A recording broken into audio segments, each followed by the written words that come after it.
Hey, hey, how are you? That's actually not what we meant to do. We weren't meant to go live for like another 15 minutes.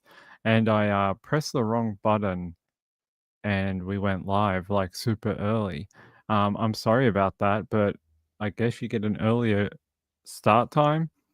I hope everyone went back and watched the show from last night, the show on what to expect next week at trial and what exactly is subjudice and how it applies to people like live streamings and things like that. I think it's a really important thing to point out. Trisha has mentioned it before because even on web sleuths, they have been bound by subjudice laws in Australia before. I think it was actually a New South Wales case where they were actually contacted and asked to modify a few things or remove certain things. She's told the story a few times, and it even applied to her because people from New South Wales or Australia were accessing the forum. Therefore, it influences people in that region. So they were bound by that law at the same time, too. And while I think Trish said that their legal advice was they didn't have to if they didn't want to, and that prosecuting someone in the USA for it would be pretty hard, she didn't want to piss off the New South Wales police, and she'd rather work with them. So, um, yes, so that's, it applies to everyone. And unfortunately, it's it will restrict some things that I can talk about. So go if you haven't watched it, go back and watch it, and you'll understand what we're talking about. Yeah, and you'll see how it applies next week. So it's not too dissimilar to the way they do things in America. So like if you watch Law and Crime, the only difference I would say is it's how it's, presented to people. So in Law and Crime, they don't mix in personal opinion as such, but they use words that could be exciting or amplifying, and in Australia, you can't do that. So, actually, I was given a very, very vague sample. Now, I'm not gonna say where I got it from, I'm just gonna say that I was given it from someone who would know. And let me just give you this here. Uh-huh. So they gave me this example, even something like, a witness today was interesting. You can't say that. That could be found to be contempt of court. So they gave me that as an example. They also said you have to be very careful when any information on the case, even if it's been previously reported, reporting can't point out that someone's evidence on a point is different to someone else's evidence unless it is said in front of the jury and presented in court. So if you watch something on Monday and then on Tuesday you see a different witness and you're like, wait, hold on. Wendy on Monday was like, she said it was a Wednesday. And then, Mark on the next day says, wait, no, I swear it was a Monday. And you're all like, oh my God, it's some sort of like discrepancy. You're not able to bring that up. You have to report on what you saw that day, and that's it. And what was presented in court. You have to attribute it to the right people. You have to just give what you saw or heard in court. You can't do anything else. So, like, I can't be exciting and be like, "Oh my god, you should have seen Erin Patterson. Her hair was funny today. She shaved all her hair off. I laughed half the day." No, you can't say stuff like that. So, you can't. They give me another example here. Where's this other example? They were saying stuff like even commenting on looks or facial expressions while in court could be considered contempt and under the subjudice legislation. So there you go. That's how serious it is. It gets very messy very quickly. So while we're out there, you'll be hearing the details that I can give you, but it'll just be like person A said, well, in court today, person A blah blah blah blah blah. Like that's just what it'll be. It won't be any opinion. You won't get any color. Just facts. It'll be facts from the courtroom. That's it. So I hope everyone's on the same page now. And I had a couple of people emailing saying, "Does that mean I can never talk about it?" No. It just means while it is an active court case, I cannot talk about it.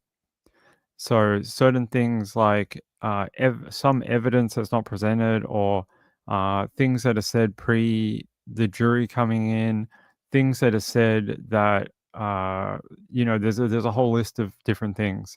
Um, you can't report on those until the trial has been either um, like a verdict has been reached, a plea has been entered, like a guilty plea, or a discontinuance has been set at this trial.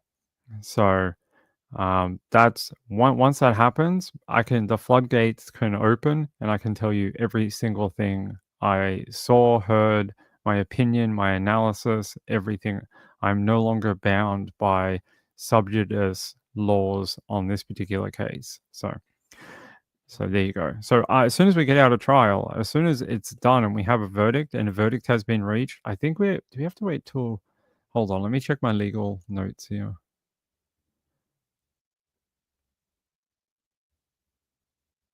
Okay, I think it's just after a verdict has been reached. I don't think we have to wait till sentencing.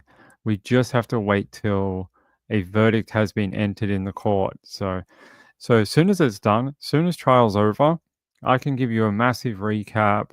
We can talk about everything. I can tell you every tiny bit of juicy details that I know.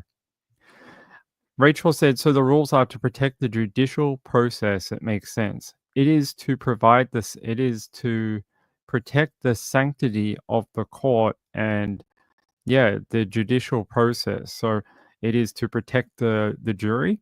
It is to protect the defendant, to give them a fair trial as much as possible.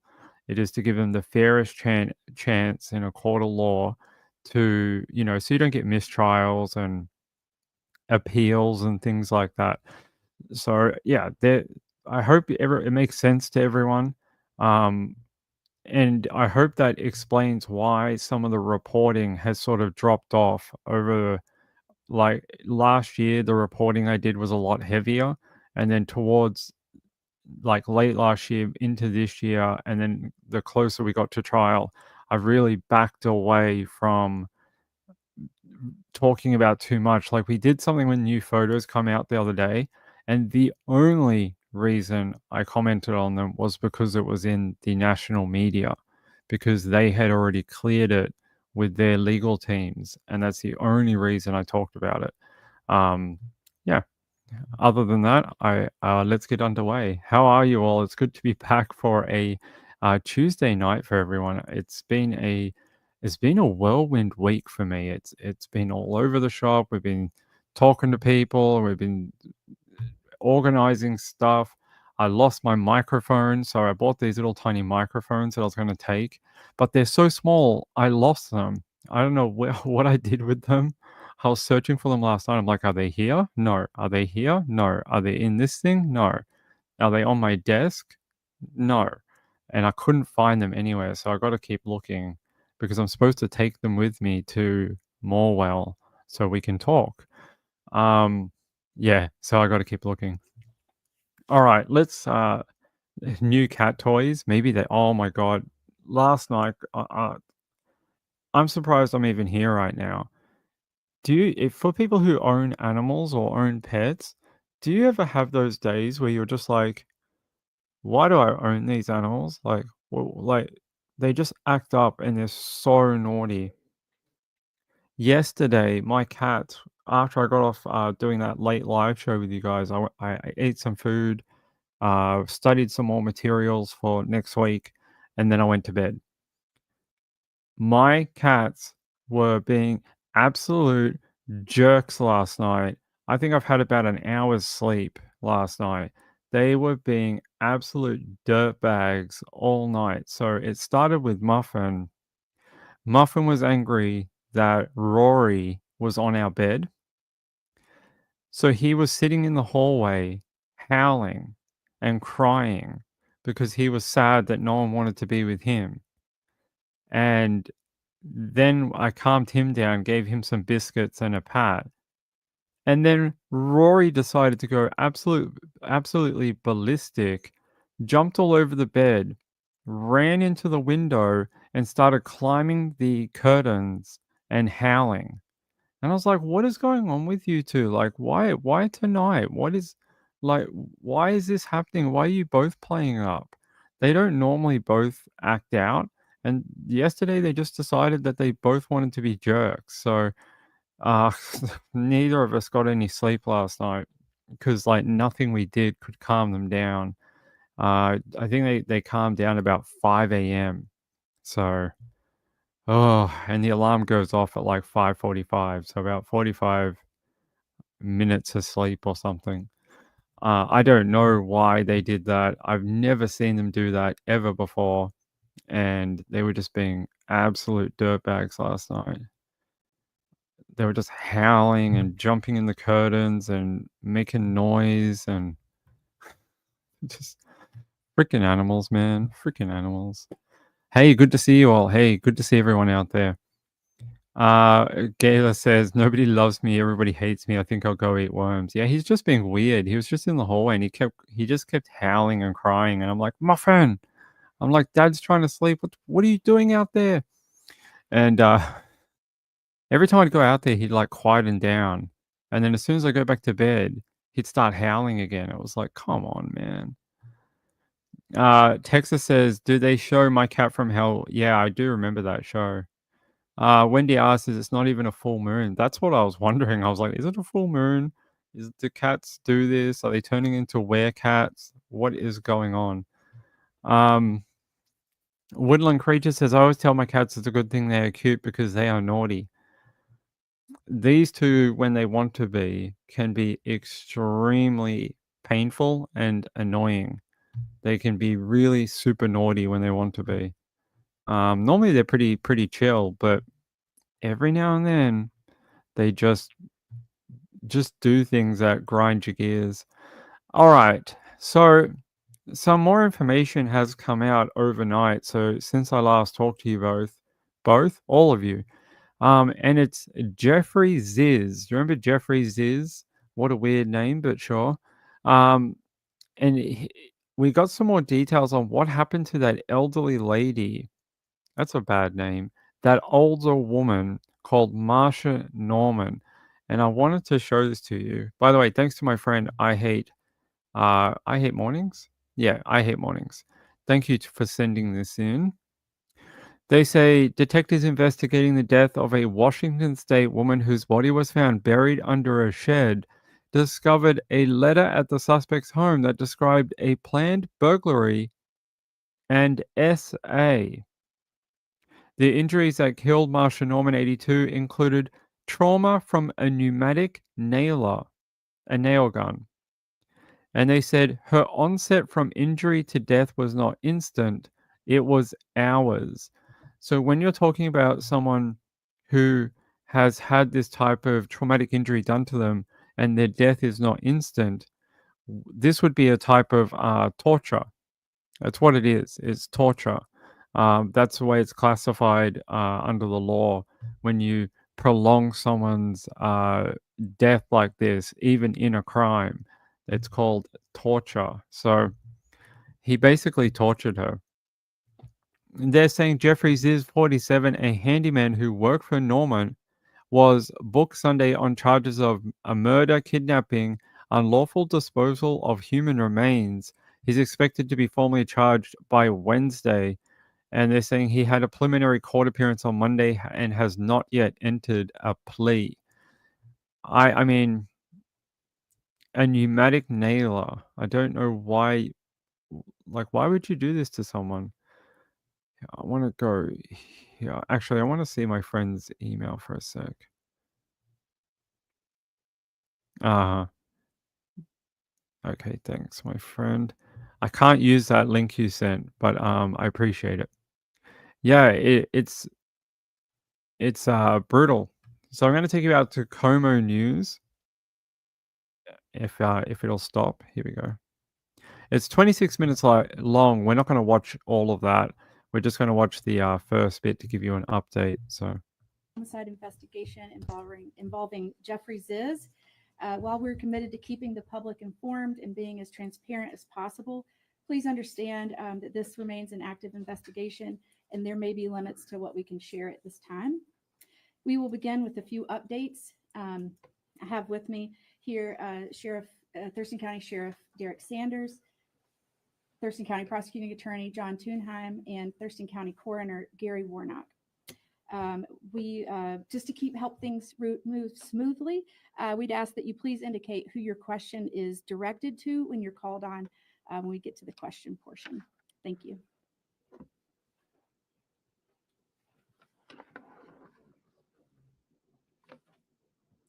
Alrighty, so good afternoon. My name is Derek Sanders. I'm the Sheriff of Thurston County. I appreciate each of you coming today to hear a little bit more about Marcia's story. I'd like to focus it on being her story and the life that she lived. And part of this discussion today will be the investigation where that took us over the last few weeks. So first off, I would like to thank a number of our partners. This investigation would not have been possible without them. We have JBLM, CID, Washington State Department of Corrections, King County Search and Rescue with some exemplary canines that they brought with them, Olympia Police Department, who's I appreciate all the departments that helped in this investigation, and I get why they have to read them out. But it is literally some of the most boring parts of the press conference. So we're going to skip ahead a little bit.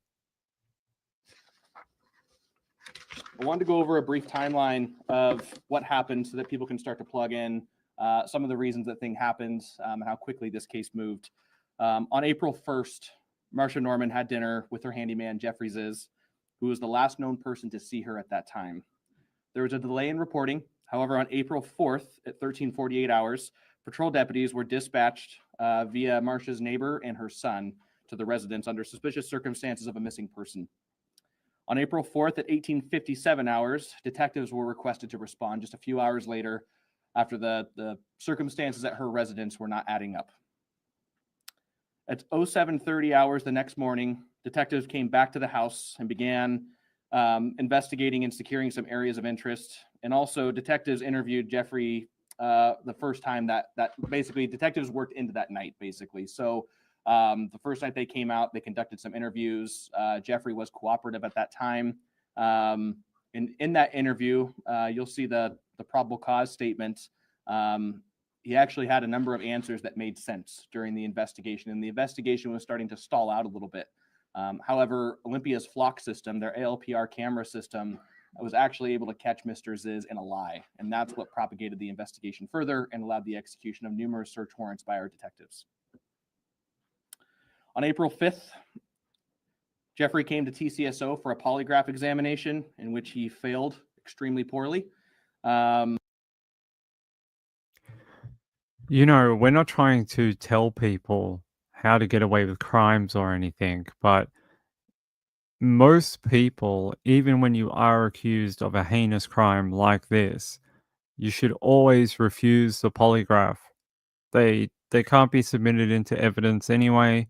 They're not perfect. There's things that go wrong with them quite frequently. There's people who are able to manipulate results and things like that.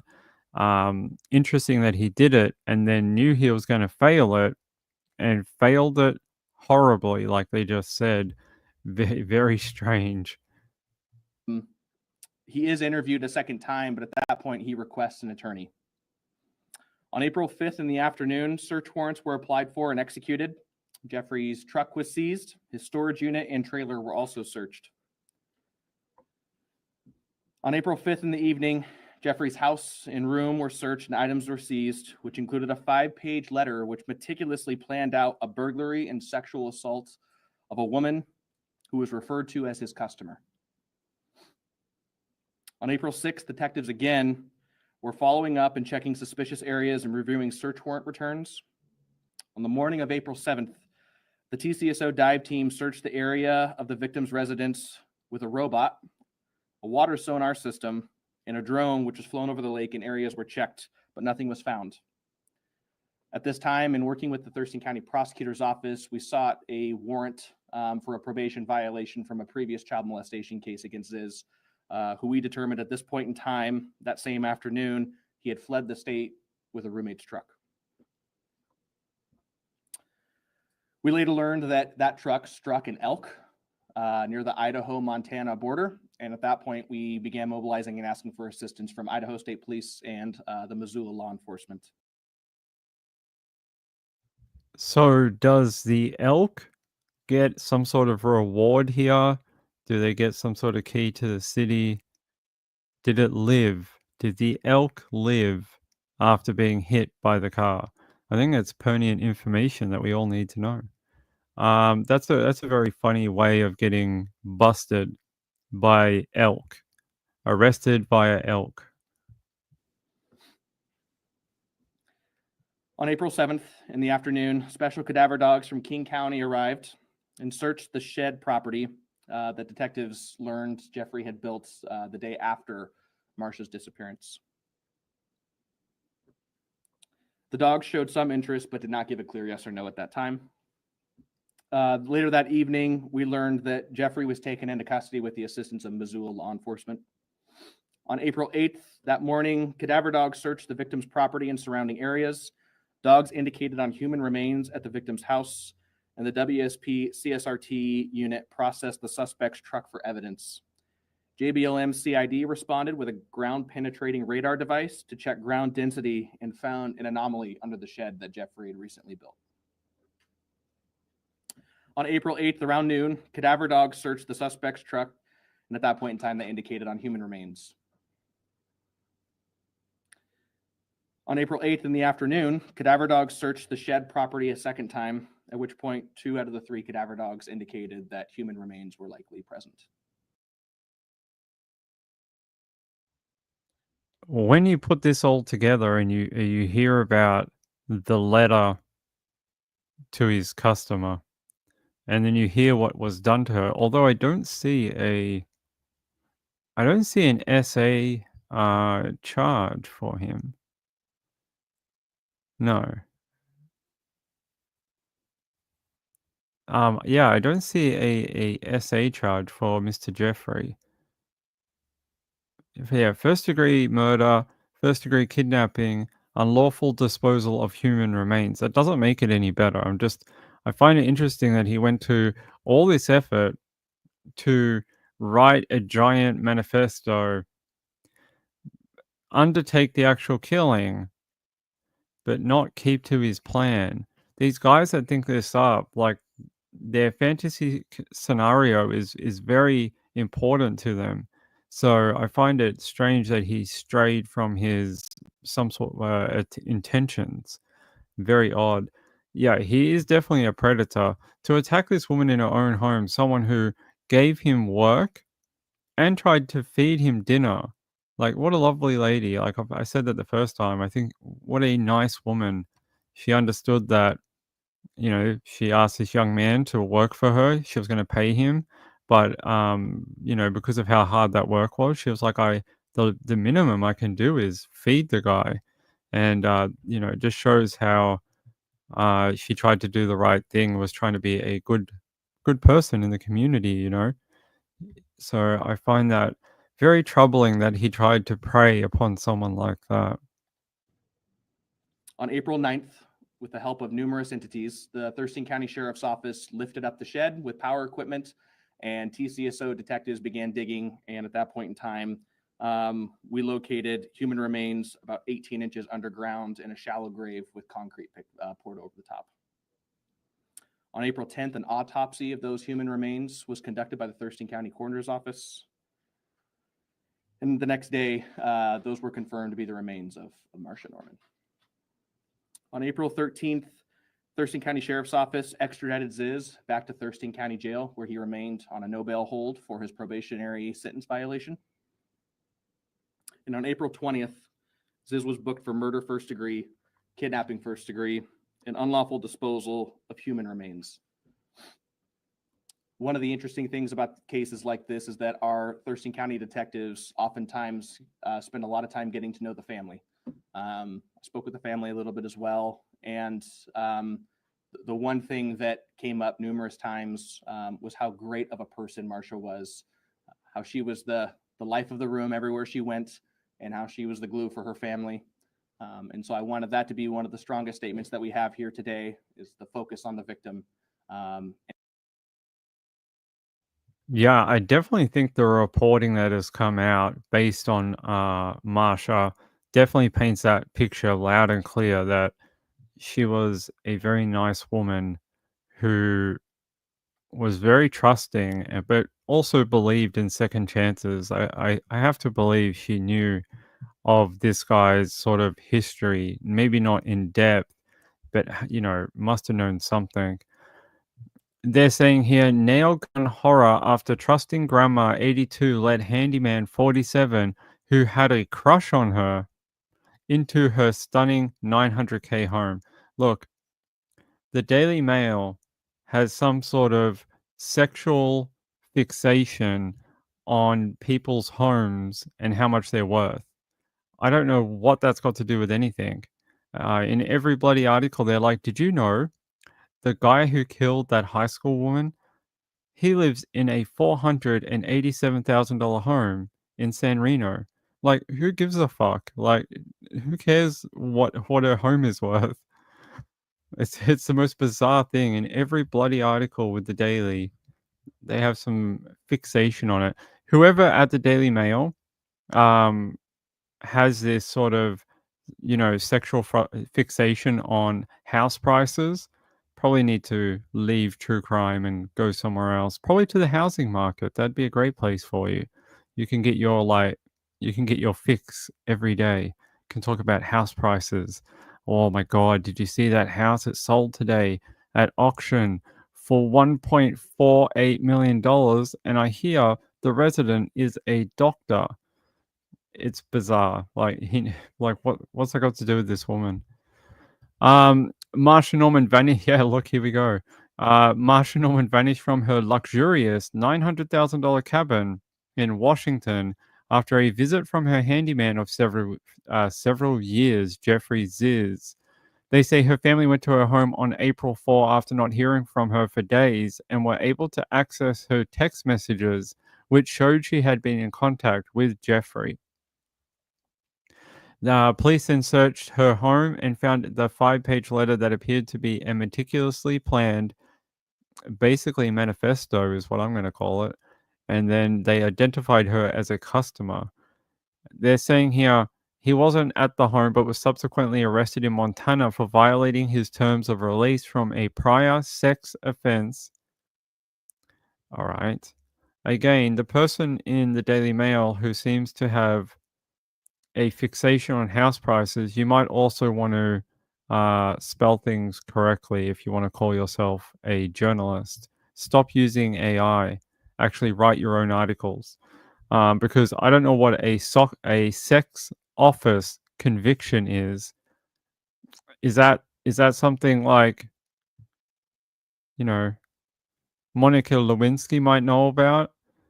Because I don't know what that is. I've been doing true crime for almost 10 years, and I don't know what a sex office conviction might be.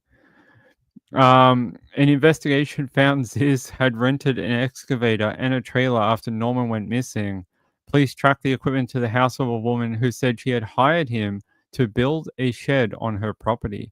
Man, could you imagine being that woman who had just hired Jeffrey to build that shed, and then you find out that under your nice new shed that you bought and paid for is the woman that went missing, the other customer of Jeffrey. She is now under your shed. I think that would be very disturbing. And they're just saying on April 9, Norma's remains were found buried and covered in cement on the property. Black Velcro straps were wrapped around her wrists and ankles, and there was evidence she had been bound prior to her death.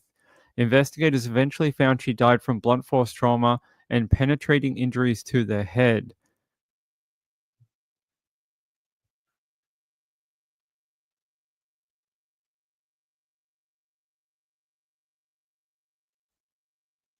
Okay. Investigators, yeah, so they're saying Thurston County Coroner Gary Warnock said injuries were from a nail gun and occurred over several hours, meaning Norman was most likely tortured before she died. So those penetrating injuries, they were from the nail gun. That is those penetrating injuries to her head. Warnock said the case was the worst he had seen in his career. Apparently, she had previously told her family about a disturbing incident when she woke up in the middle of the night to find Jeffrey standing at the foot of her bed, according to police. She stated that she told Jeffrey that it was inappropriate for him to be there and he needed to leave.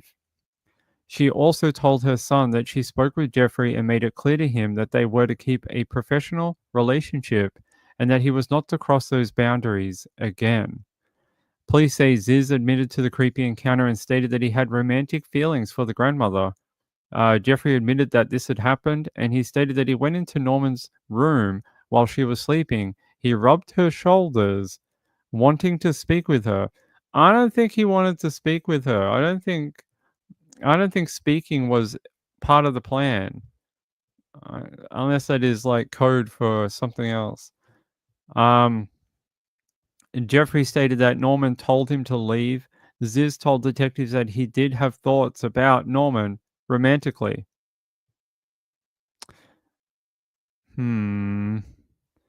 Officials said there is no evidence of SA, but they are still looking into a motive. It's unclear whether Norman knew her alleged killer had a crush on her. No. Are you sure? You don't think she knew? This dude rocked up in her friggin' house and tried to rub her shoulders while she was sleeping and told him that boundaries must not be crossed ever again and that they are to keep a platonic relationship. And you're not sure if she knew her handyman had a crush on her. I think you might want to look at that again. I think you may have misstepped somewhere here. I think she well and truly knew. Um, and she was probably a little freaked out too. I can't imagine we have some older ladies that come and visit this chat. I would have to ask them, what would you think if you hired a handyman to come to your home, being in your even 60s, 70s, 80s, whatever, say someone 30 years your junior came to your home, was your handyman for a large period of time, and started hitting on you and intruding on your personal boundaries and space outside of work. Would this what would you do? What would you think? I would have to think that you would all think this is inappropriate, very strange, and while somewhat flattering, would be very scary and creepy at the same time, because you'd be like, what does a man who is over 3 decades, maybe 4, younger than me, want anything to do with me? Not to say that you're not, you know, not attractive and want love or whatever, but you would find that a little strange that this younger man would be like all into it. And it's a professional relationship. It's not like you met on a dating site.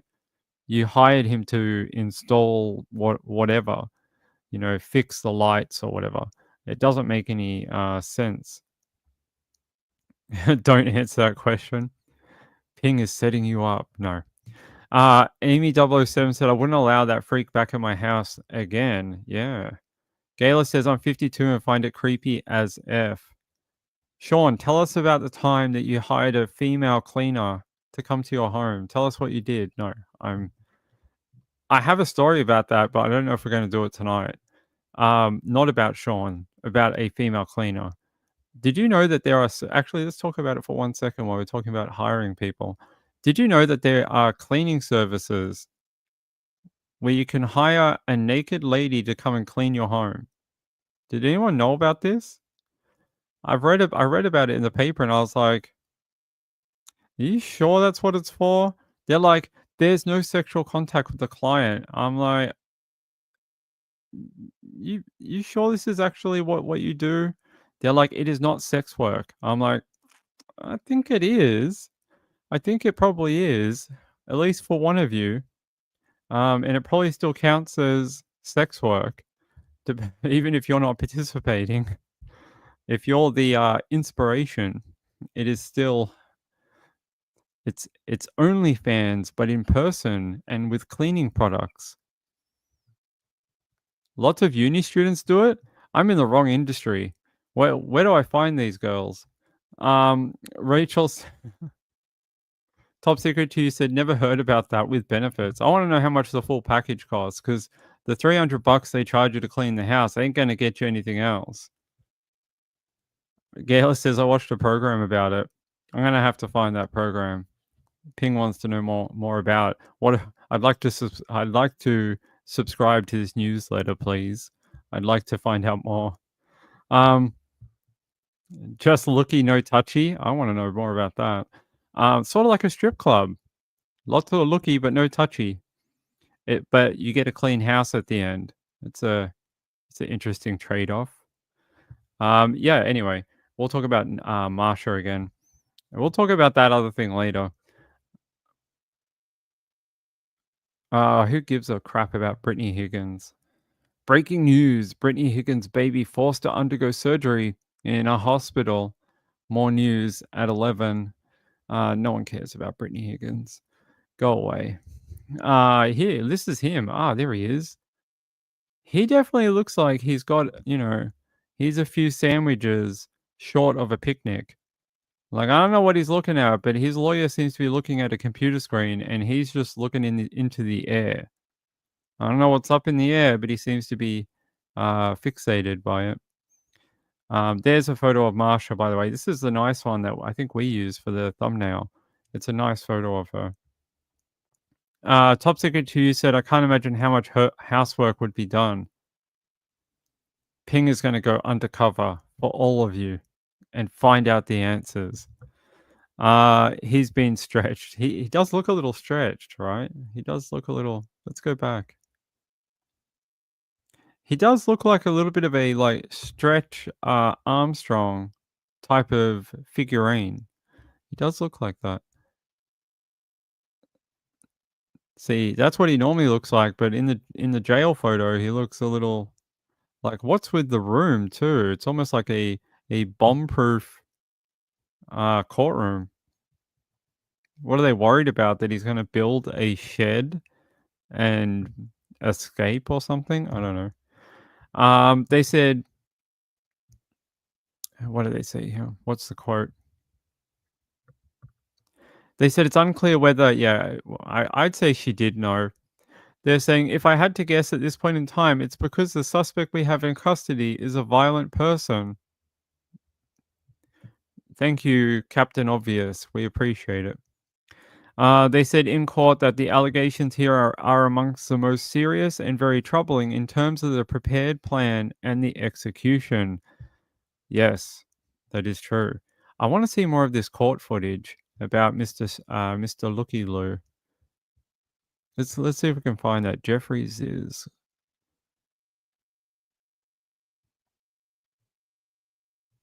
Oh, we got the video. Let's have a look. Tonight in Thurston County, horrific new details have come out about the murder of an 82-year-old woman in Tenino. Marcia Norman disappeared earlier this month. Her body was found buried in cement underneath a shed. Now the man accused of killing her is being held without bail in Thurston County Jail. KOMO's Jeremy Harris live tonight in Olympia after speaking with the sheriff. Jeremy, you have the latest for us.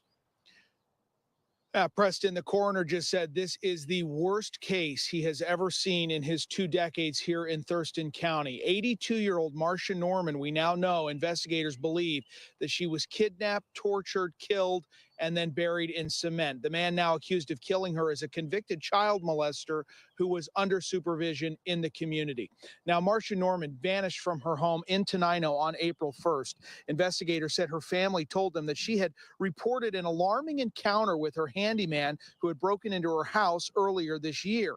Now, investigators say that handyman, Jeffrey Ziz, went to Norman's home for dinner and then kidnapped and killed her.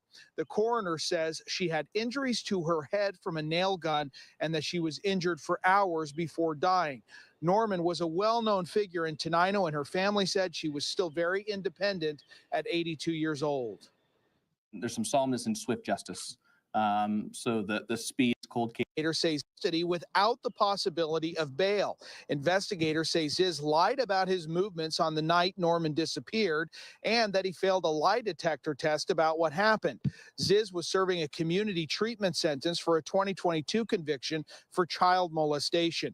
Investigators say they found a 5-page plan in his room about the abduction and sexual assault of what he described as a, quote, customer. Police say that while they know Norman was beaten and injured before her death, it is still too early to tell if there was a sexual assault that occurred in this case. Sheriff's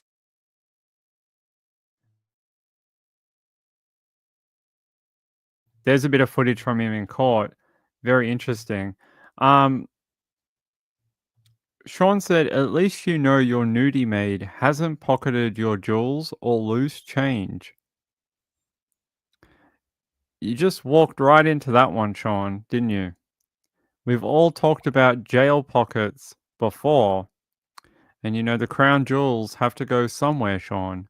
So I'm going to guess that she did. All right. Lindy says, he had broken into a house and she still had dinner with him. Yeah, it's a little strange, right? She's like, hey, remember that time you broke into my house and stood over my bed and rubbed my shoulders and I told you don't do that again? How about you come over for dinner? I'm I'm a bit concerned about why that occurred. Yeah, it's really awful. The fact that he planned this out, I find it interesting that they say it is still too early to know whether there was an SA element. There's tests that you can do for that come up like that. Like you can test for things like seminal fluid that comes up pretty quickly. You don't need a lab test for it. So I'm interested to know why could it be the state of her remains or they need a full panel testing? I don't know. But seems interesting that they're like, they don't know yet, that they may know in the future, but not right now. So, yes, it's very funny, Sean. Very funny. Yeah, he is despicable. I mean, I would look into his history. Like, didn't it say he had a child offense before this? Hold on.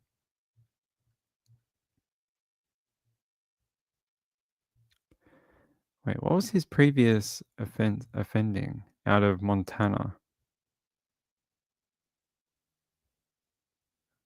Yeah, it was a child case, right? He got done. An unrelated probation violation. Okay. I want to know what that history actually is in Montana. Yeah. They say he was subsequently arrested in Montana for violating his terms of his release from a prior sex offense conviction. I would want to know who did he offend against, and if it is a child, his offending doesn't make a lot of sense. Like, why are you offending against an 82-year-old woman if you are like maybe a child was saved? Great, that's a good thing, but his offending doesn't make a lot of sense unless he's not a PDF file. He's just a sex offender. So there are generalized sex offenders that don't have a preference for children, adults, whatever. They'll just take whatever easy target that they can find. So he may actually fall into that category rather than a, you know, your sort of typical PDF file. Because the fact that if one of them is a child and then one of them is an 82-year-old, the thing in common here is actually vulnerability rather than age. So I would think that that is probably what his sort of like motivation is. It's an attack on vulnerable people for a sex-based motive, but not as such attacking a specific group of people. Yeah. So yeah, it's very sad. This poor woman, like her family said, still very independent at her age at 82, and was doing well. She was doing well, had that beautiful home. By the way, that house was, I know I'm going to sound like the Daily Mail, but her house was beautiful. Like, what a beautiful property. She lived in a very, very pretty part of the world. It was really nice. Hold on, can we go back? Yeah, here it is. Look at this. It's a beautiful property. Really, really stunning. And you live on the lake and in this beautiful home with the long driveway. The only thing is, right, when you look at this property, how close are your neighbors? You got a house over here on the lake. There's probably another one somewhere over to the left, but there's a pretty big distance. And then you have these giant row of pine trees on either side that would 100% dampen any sound. So no wonder no one heard or really saw anything, because even with a neighbor so close, you're secluded behind this tree line, and there'll be no more neighbors here because you got water. So your other neighbors are across the other side of the lake. So he could have offended for a long time. No one would have even cottoned on. No one would know. Um, which is a shame because it tells older people that it's unsafe for them to live in this type of lifestyle. And I don't think we should be um, telling our older people that. You got to keep our older people independent and in their home for as long as possible. Putting them in a home or something like that, it only leads to a decline in their health and their mental health. Keeping them active, running their own property, that type of thing, it gives them something to do every day, and it keeps their mind working and things like that. You don't want to, just shove them in a freaking home somewhere. So I don't want older people to feel discouraged when they read this particular type of story, because I'd prefer if they kept living in their homes. It's a good idea. Beautiful place though, so pretty. She would have had a lovely life living at that home. Just a shame that she met Jeffrey. Just a shame. Um, I think that's all I have on this particular one. It's not the nicest update I thought I could have, you know, done for you, but unfortunately, sometimes life we have to tell you the ugly truth. Okay.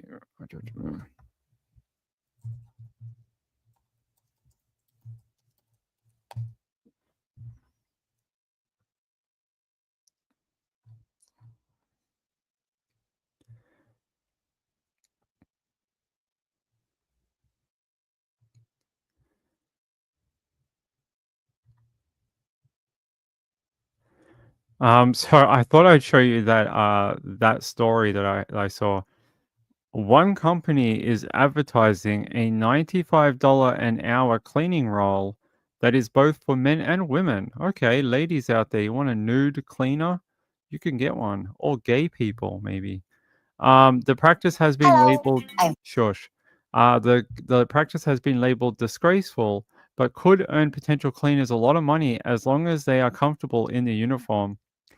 I actually read about this a while ago, and I was reading in the comments. Now I don't know if it was true, but there was an older gentleman who wrote a story in the comments, and he was like, "Oh, I hired one of these companies, and I got a young girl come over. She would have been like 19 and a uni student, and he basically pressured her into sex for the job." And I was like, that doesn't sound very consensual. That sounds like she felt obligated because you're a dirty old man. It says here, a cleaning company is looking for both male and female cleaners to join them, but you must be willing to work entirely naked. The naked cleaning company has a look but don't touch policy, and all potential applicants must be comfortable scrubbing and cleaning while fully nude or topless. Apparently, this is in the UK. This is in the UK. They said there is a niche market in the UK for naked cleaning. You sure it's niche? Niche is not the word I would ever use for strippers who come to your home and clean your house, but sure. Do you have to throw $1 bills everywhere? Make it rain? They say prospective cleaners can earn more or less depending on how comfortable they are with stripping off. Okay. They say the fees for an hour of topless and lingerie cleaning are £75 or 143 Australian dollars and $181 for nude cleaning. So about $38 buys you the full experience if you want them to be completely naked. Users must book a minimum of 2 hours, and that's cheaper than a call girl. Call girls charge a fortune. They're like super expensive. This company is cheap. Users must book for a minimum of 2 hours and can only observe the cleaning from afar. What? Like it's some sort of weird voyeuristic experience? Okay. They say the cleaners with the naked cleaning company are able to earn $95 an hour or £50, which is well above the average rate for traditional cleaners, which sits at about $15.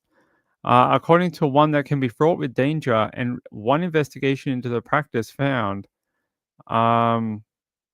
they said the number one rule is do not ask for or expect sexual services from your cleaner. What if they want to, though? What happens then? Do you have to decline it? Or are you like, well, I paid for it. I might as well do it. Whenever they said, yeah, what? They said that there's another service called Nude Plus, which costs £75 an hour. When the client books his service, it is basically a happy ending at the end of your cleaning service. Who's going around saying this isn't some sort of adult industry? I would like to know who exactly labeled this as not. It's basically strippers who come to your home or escorts who come to your home. It's what it is. Oh, we're gonna wrap it up in cleaning. That's right. We're gonna wrap it up in cleaning. No one will ever suspect that this is an adult industry. Never. They'll never question it. They'll never find out. Strange, but apparently there is a lot of people that are doing this. Just don't bend over. You had a man-made? Well, I don't know what you're into, but sure. Woodland Creature said, I bet people pressure those cleaners to go further than cleaning all the time. Like the story I read you before about that old man. He pressured that 19-year-old girl into doing it. And I don't think she was like the sort of vibe I got from his storytelling was that she wasn't that comfortable and she sort of felt pressured into doing it when there was a no touch policy, and he was just like, yeah, that's what I hired you for. So, Gayla says some really do clean, some just don't. You're getting cleaned, but in which way is debatable. Sean says so. Shelf company. Okay. So yeah, there you go. Hey, profiler, how are you? Let's see here. Hey, JDR, how are you, my friend? You can leave your hat on. I don't know if they get you. You can leave your Mr. Clean on. You can keep your bottle of Mr. Clean. Do I know from experience? I don't think I've ever hired one of these companies. No, I I don't know anything about it. I know a little bit about the adult industry because a story I've told you before is that I lived with a stripper for many years. I lived with a girl who worked in the adult entertainment industry for, I don't know, 3 or 4 years. I lived with her, and we used to go out all the time to her work and things like that. So I know a little bit about it. I don't know about this particular part of it. Oh, the price of an escort? Well, we read stories about it all the time. We read stories about these girls consistently, and I've done so much research into the Long Island serial killer that I actually, I'll like, you know, how we always make that joke where like, I hope the police never look at my computer. Um, I found myself on this place doing some research for the Long Island serial killer, and I was on a forum. I can't remember what it was called, something Paradise, and it was this site where people ranked sort of like local sex workers in New York. And why it's important to the Long Island serial killer or Rex Human is on this particular island, on this particular forum, some of the girls who were involved in the killings popped up on that forum several times, and there were people who had used her service. So this was long before we knew about Rex Human, but there were people on there, and I always wondered, was Rex Human on that forum? Now, from what I understand, that forum's long gone. It's no longer around anymore. Um, there is another one that opened up that they all moved to, but the original Paradise one is gone. So that's how I know, because I did so much research into it. They charge a fortune. I'm like, really? I think I could go get a cute girl from the pub. I reckon I could do that, and it will cost me much less. It cost me a lot less than like $300. Um, Rachel said, "Ping, did you see there's a presser tomorrow about peaches?" I did not. No, I did not really about peaches. So I knew that they were getting close. So about 18 months ago, they put out uh, they put out like a press release asking for anyone in Georgia, I think it was Georgia, anyone in Georgia or Alabama, they were asking for anyone who knew a specific family. It was like a family name, and apparently the genetic genealogist who had been working on Peach's case had sort of got to a dead end. They had got to a family, and then they couldn't get any further. So they were asking anyone who had grown up in this specific area, "Do you know this family? Did you live near them?" That so maybe they figured it out. Maybe they finally got it. Let me see if I can find anything. Peaches.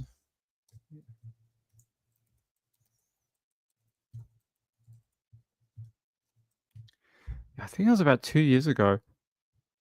No, no, no, no, no. Yeah, Nassau County on it's coming from Nassau, not Suffolk County. Oh, that's interesting. It's probably because she was found in Nassau. Police provide they're saying Nassau police to provide update on Gilgo Beach victim dubbed Peaches. And the reason they call her Peaches is because of this tattoo. It is a picture of a peach with a bite taken out of it. What are they saying? No, they're saying the press conference will be held Wednesday to provide updated information on the Gilgo Beach victim known as Peaches. The briefing will be held at 11 a.m. at Donald F. Kane Auditorium located at 1490 Franklin Avenue in Manola. It will be conducted by the Nassau Police Commissioner Patrick Ryder and Stephen Fitzpatrick, commanding officer of the NCPD's Homicide Squad. She was the one. So is she the one that had the baby too? Am I going mental? Or am I misremembering?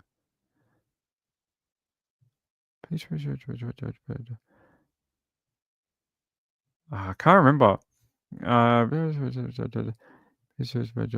Oh, yeah. So the jewelry.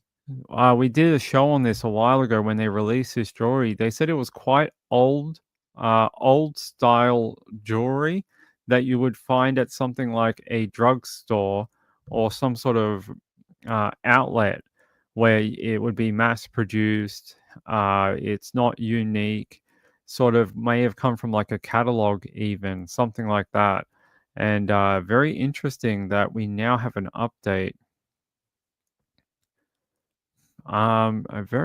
So they say the press exclusively reported that Peaches and Jane Doe 3 were the same individual. That was a while ago. That was the killing season. Could provide an update on the Peaches' identity.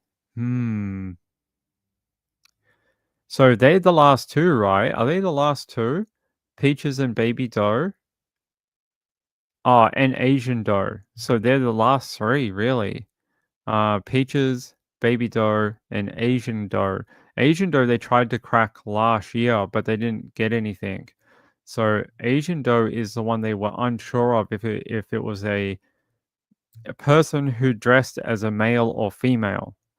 There's that photo from the one they released last year. This will be very interesting if they have cracked who Peaches and the baby are. This may be like really revolutionary for the Rex Human, Long Island serial killer kind of timeline. We're really running out of victims, which is a great thing. This should have happened a freaking decade ago. The fact that we're finally getting that steamroller into motion and we're almost there is really, really good news. I hope we're getting an ID tomorrow. I hope we're getting an ID of who she is. Let me see. Thanks, Rachel. Is that the only update? I just have a funny feeling they wouldn't call a press conference unless they had the ID. I wonder if they're going to press any charges. Could you imagine if Rex Human got charged with killing a mum and a baby too? This would change the entire investigation. I'm not saying it'll happen. She could have been a completely different victim that just so happened to be dumped in the same location. Look, not likely, but you got to play it, got to look at the things. Stranger things have happened in true crime. So we'll find out tomorrow. I wonder what time they're doing that. What time was it? Very early, wasn't it? What time did they say that press conference was going? At 11 a.m. Eastern. If it's, is it 11? So it's about, wait, 8:30. Oh, it's going to happen at like 2:30 in the morning Australian time. I don't think I'll be awake. I was hoping that I might be awake to do the press conference with you, but I don't think I'm going to be awake at 2:30 or 3 a.m. in the morning. Unfortunately, I'll have to do it the next day. That is a shame. I really wanted to do that. Rachel said, I really hope they are releasing her name. I hope it's a name and charges. If we get both, that would be dynamite. It'd be absolutely dynamite. Especially if they have charges for the baby too. Because that would really throw this case on its head against Rex Human. Up until now, we know he's killed women, right? We know that. But a baby? Do you believe that? Do you think that Rex Human could kill a child? Very interesting. Maybe what happened, I read this theory a while ago from a different YouTuber who said maybe he hired an escort, right?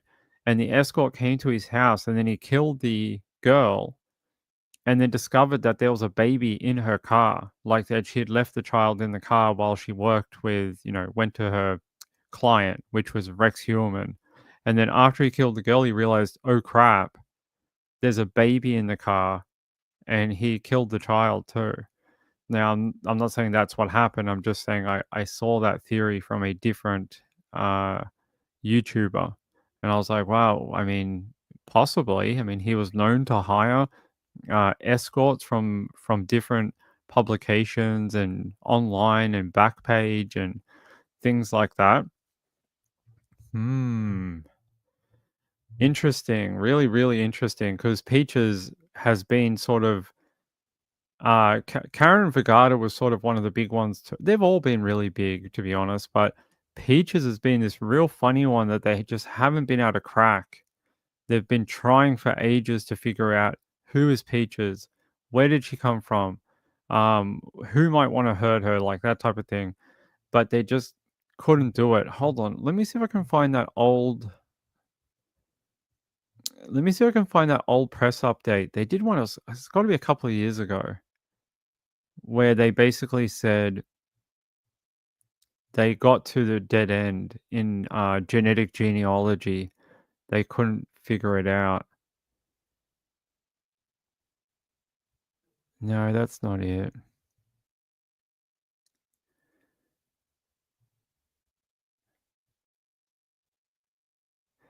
No, that's not it.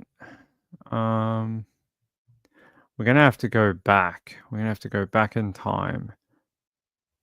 Nope, that's not it. Aha, here. It was Alabama. Good work, Ping. You remembered something. Long Island serial killer investigation expands to Alabama. They say the developments in the investigation come 5 months after police released new information on the Gilgo Four. They say the four women in their 20s were found dead, wrapped in burlap sacks along a remote beach. Blah blah blah. Here, they're saying the Mobile Police Department says the agency is looking for family members of Elijah Howard, who died in 1967. The police department believes his relatives may be able to help identify a Jane Doe who's only been known as Peaches due to a peach tattoo on her chest, as well as her toddler. The bodies of the mother and child were found on Gilgo Beach in 2010. So when was this? October 11, 2022. So like almost 3 years ago.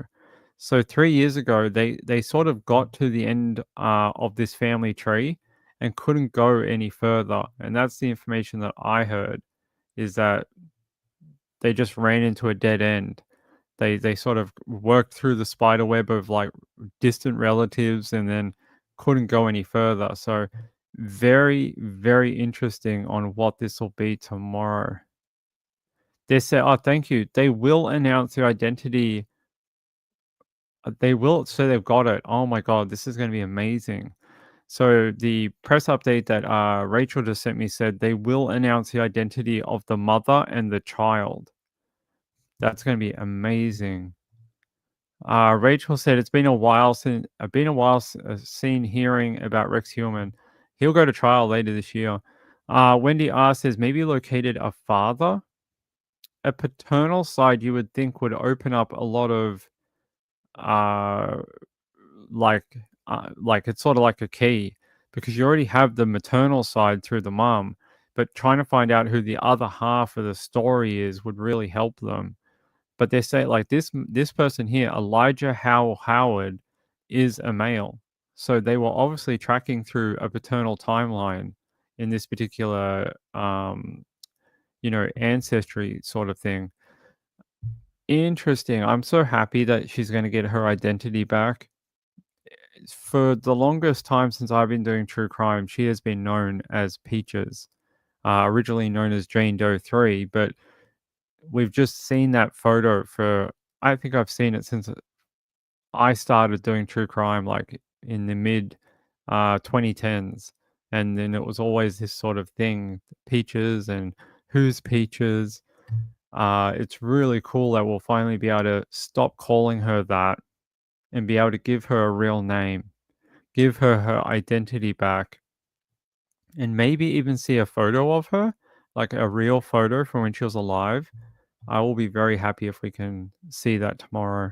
It's almost like when they did the Karen Vergata one, and everyone was like stunned when they saw photos of her, and it was so good.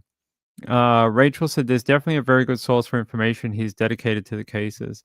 Is that guy? What's his name? Yeah, Catch Lisk. I've spoken to him on and off a couple of times over the years, but I don't think we like each other or something. I don't know. He replies to me every now and then I don't hear from him for like 2 years.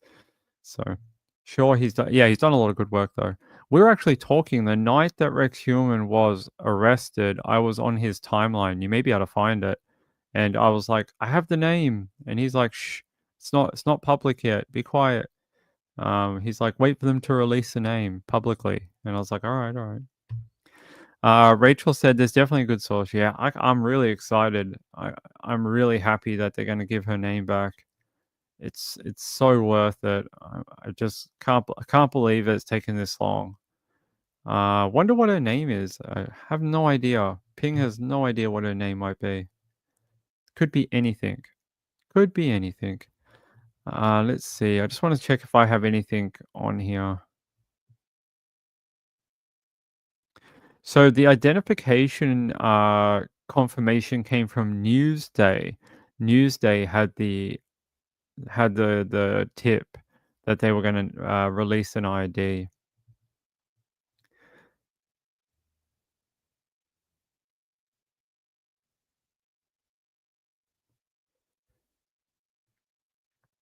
I'm just sorry. I'm just trying to catch up on something. All right. Oh, interesting. Okay, that's interesting too. Sorry, there's been a bunch of like really interesting stuff that I just kind of came. No, don't do that. Laura Hughes. Okay. Right. Let me take you over to Newsday quickly, and then I found a update for something else. Wow, is that what the actual? That's not what the actual photo of her tattoo looks like, is it? I mean, I guess if her body was out there for so long, that's the tattoo.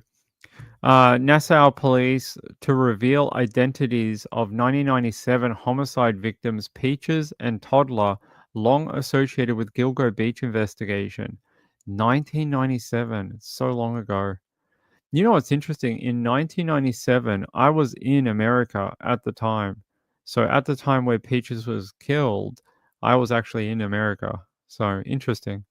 Um, Partial remains of the woman, commonly referred to as Peaches, based on a tattoo of the fruit on her body, were discovered stuffed inside a Rubbermaid container at Hempstead Lake State Park in Lakeview in June 1997. The skeletal remains of the female child found off Ocean Parkway in Suffolk County in April 2011 was linked to the woman through DNA analysis. Um, They said here sources said the identifications were made some time ago, but had not yet been made public. In 2022, the FBI sought information on a deceased man in Mobile, Alabama, who investigators believe had a genetic connection to the woman and the child. Investigators have said they believe the woman was likely killed within 3 days of June 28, 1997, and the discovery of her mutilated remains.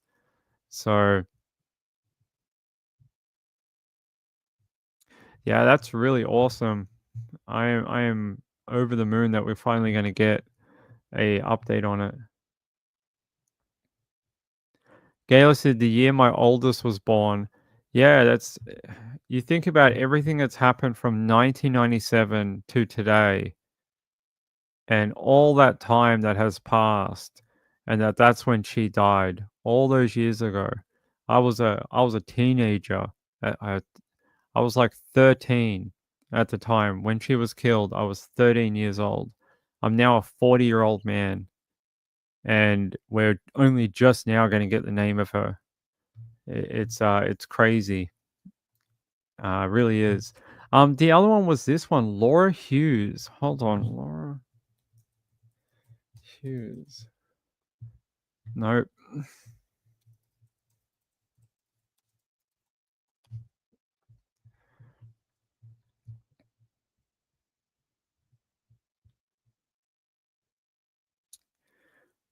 So remember I brought you a story ages ago about a woman who was found in a refrigerator in a state park?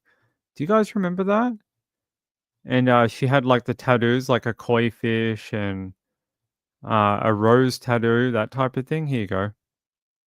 Do you remember this one? I never knew that they did it. They had an update about it, but apparently, a man has been arrested and charged for the murder of his girlfriend after her remains were discovered in an abandoned refrigerator in the Belle Plaine State Forest in December of last year.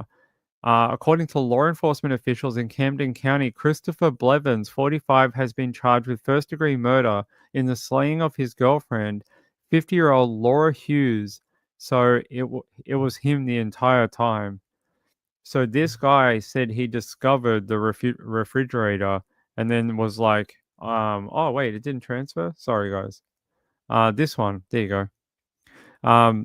He said that he discovered the body in the refrigerator, but when they arrested him, he wouldn't hand over his phone. And then when they did, wait, why is it not transferring? What the F is going on? Why are you not doing this? There we go. There we go. So if you remember this one from months ago, yeah, he basically kicked up a huge fuss about cops going through his phone, and then he launched a bunch of legal challenges saying that the warrant for his phone and the PIN were, against his rights and stuff. It was just crazy. Sean said, "Did you cover the case I emailed you?" Depends. We cover a lot of cases. Depends which one, buddy. Depends which one you're talking about.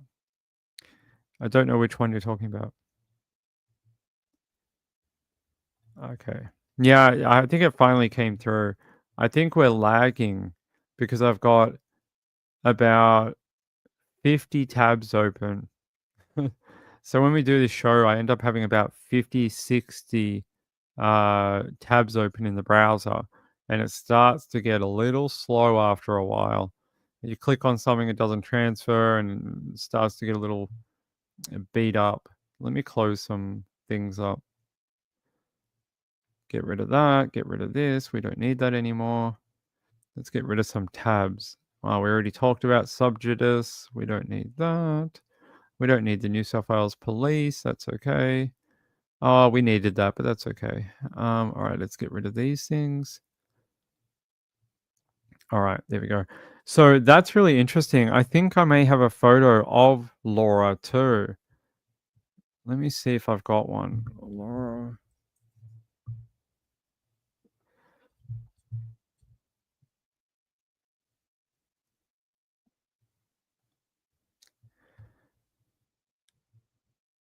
Yeah, so I don't know which one is Laura. It must be this lady here. It is this lady. So apparently it's this blonde lady here. She's the one that was found in an abandoned refrigerator in a forest. And about the only way they ID'd her was through those tattoos that she had.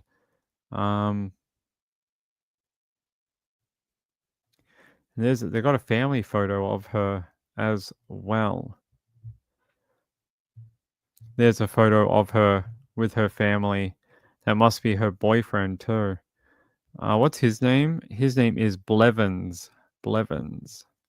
Christopher Blevins of Gloucester. Gloucester? I can't pronounce that. Gloucester? That's how you pronounce it. That's not her. That's not her partner. Her partner is this guy. I don't know who the fella is in the image. This is him here. This is Christopher Blevins, the boyfriend who was accused of killing her and dumping her in a fridge in the forest. Oh yeah, we did that yesterday. We did it yesterday. The Central Coast girl found in the creek. We did that yesterday. Yeah. So we did that. We did that one already. Yeah, we did a big update about her. We talked about how they were able to locate her killer because there was a bit of DNA that was underneath her fingernail, and that led them to her killer, after for like 3 weeks they were like, there's nothing to see here. This woman just drowned and died via misadventure. There is no murder here. Please look in a different direction. And it wasn't. The guy had actually murdered her as she walked home. So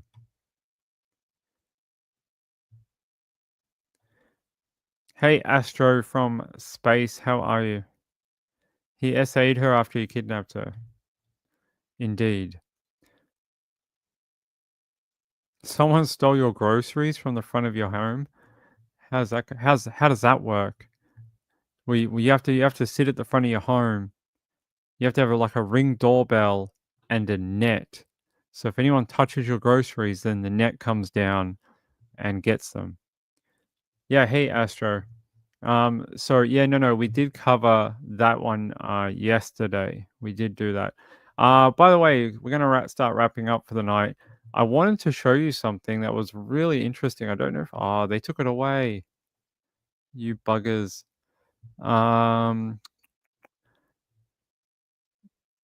That's a shame. So last night there was all this like commotion going on here.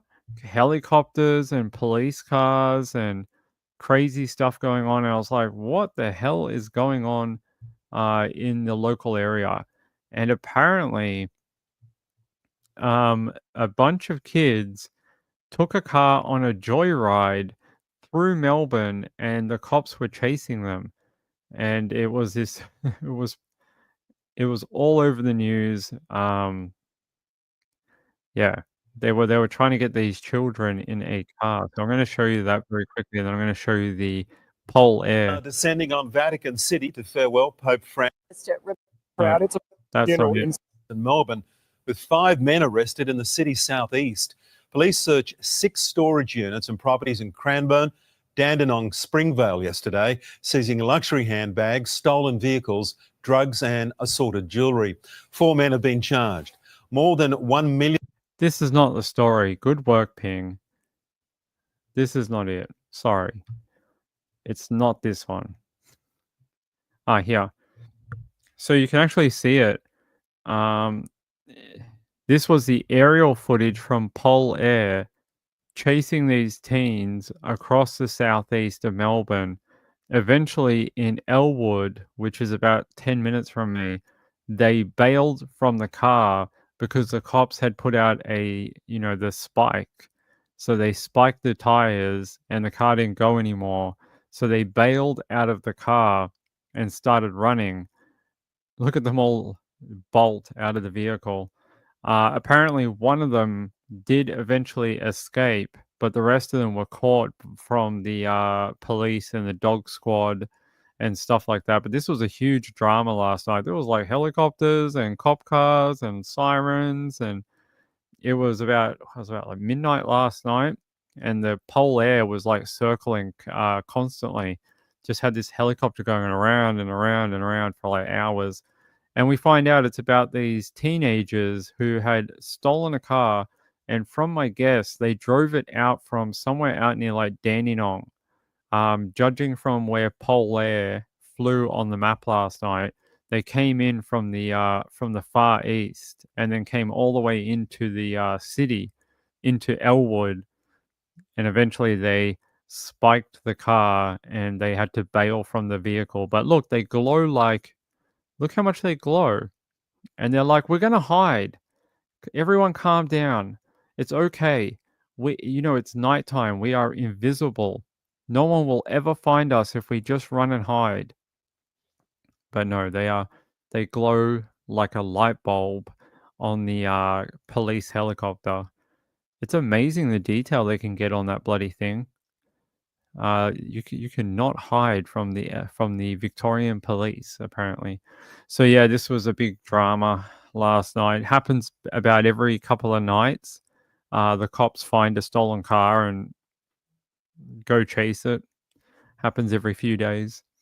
But yeah, there's the Vic Pol footage from the helicopter of them fleeing that vehicle last night. So I thought I'd bring that to you because it was so local. I thought you might find that interesting. All right, what time is it? 4 p.m. All right, let's wrap up. Let's get out of here for the night. Yes, we definitely did do that story about that woman, and I feel bad because I'm not saying her name on here.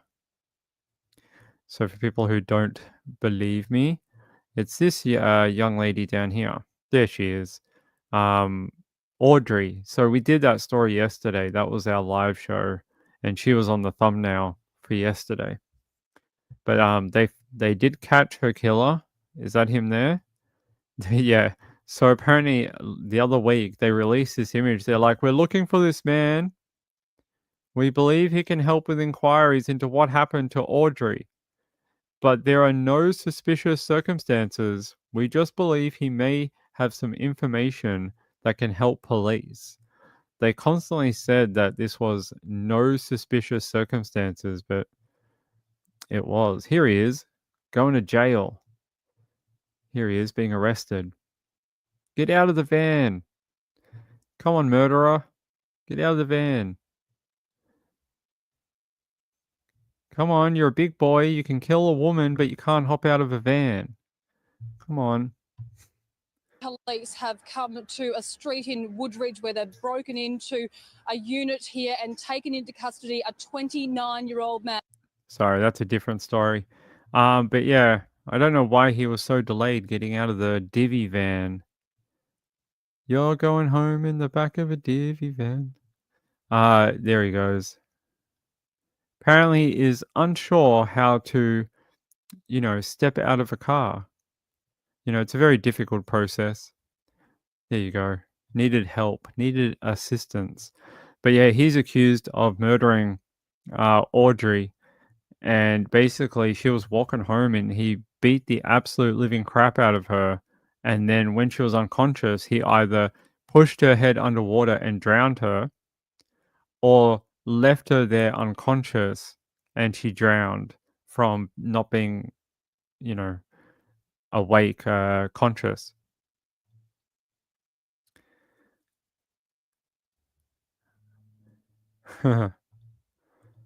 um, she looks a lot like your daughter. She looks like a lovely young lady who should have been able to be safe to walk home from her night out. That she should have been perfectly fine to get home. Except this guy decided to take it into his own hands and attack her.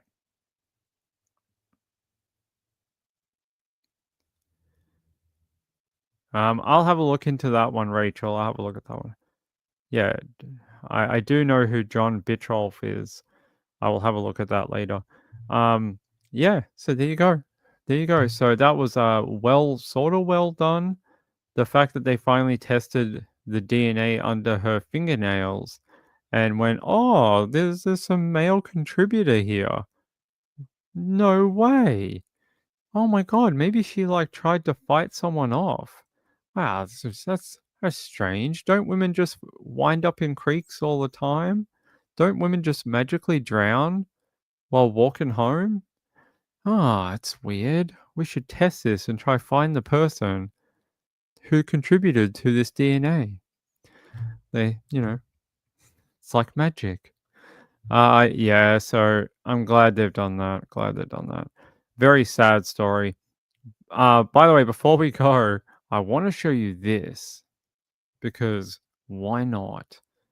Oh, no, where is he? I want to show you this because I want to scare all of you from ever coming to Australia. Hold on.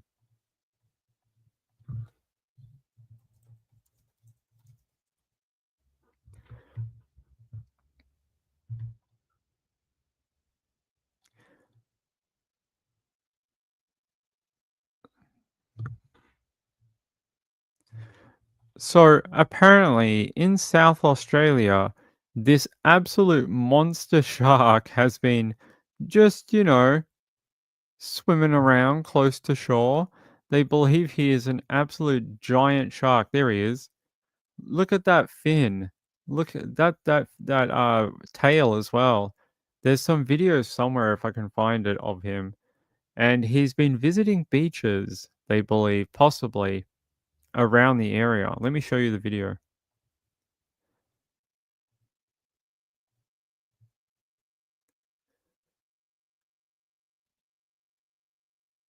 If it'll play. Come on.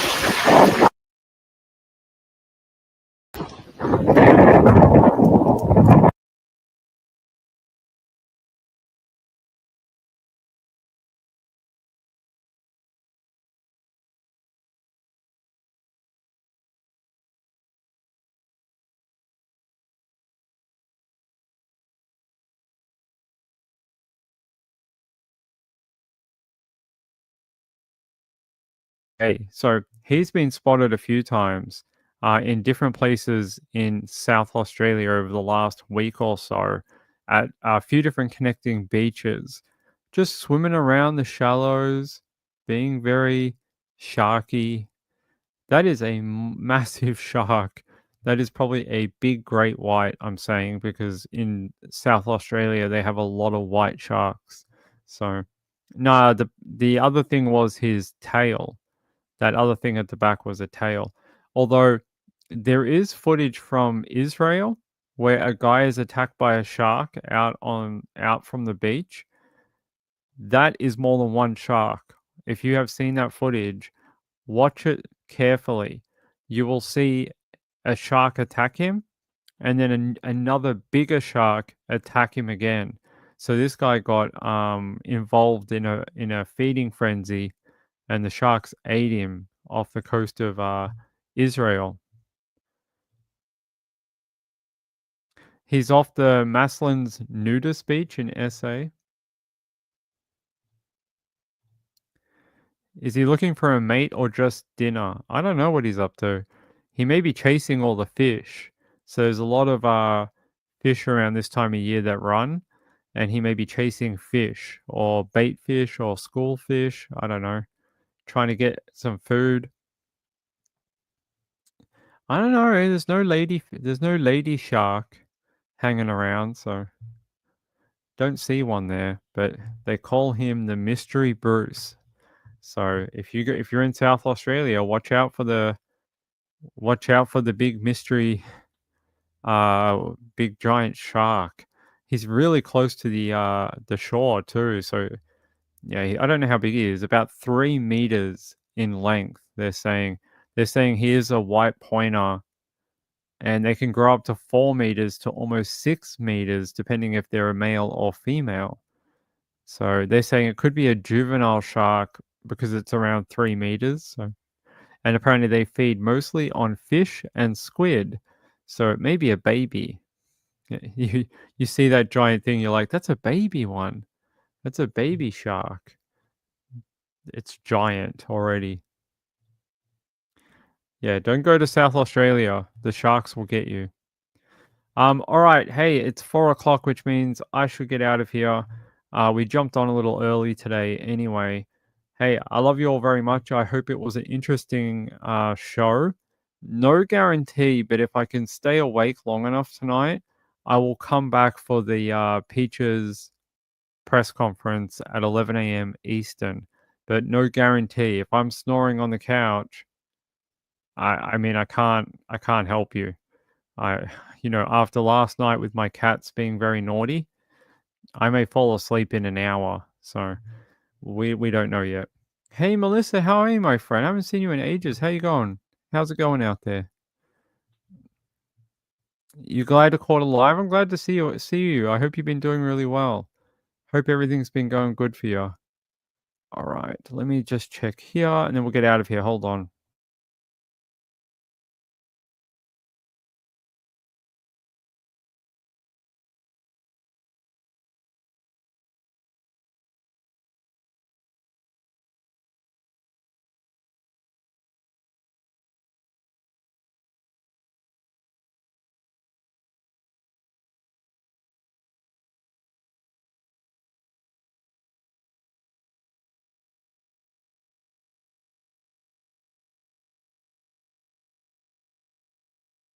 Oh, we got some good news. I just got a really a very good um update for something. I can't tell you what it is, but it is good news come Monday. So, hey, I love you all very much. Thank you to Sean for the donation. I really appreciate it.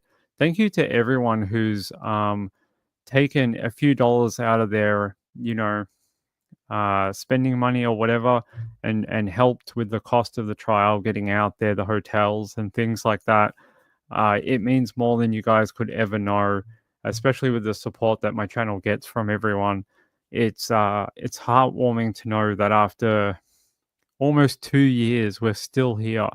We're still here doing this every single day. So it is a privilege to be the one to tell you the stories, and I hope to tell you many more in the coming weeks, including live from Orwell on Monday. So get ready. We're going to be out there. I won't be able to tell you a lot of things, but I will be able to tell you what I see in court. Okay. I love you all.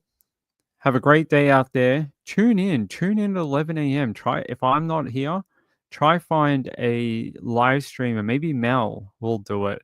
Try, or maybe Trish and Stacy will do it. But try tune in for that Peaches press conference. I think you would get a lot out of it, and it'll be well worth watching it, okay? Yes, whatever that means. JDR says definitely menacing for the other fish. Definitely. If you're that giant shark. Hey, have a great time out there. Be safe out there, and I'll be back sometime between now and tomorrow. So I will see you then. Keep an eye out for any notifications going out, and I'll catch you tomorrow around the same time. Good night, everyone. See you later. Bye bye.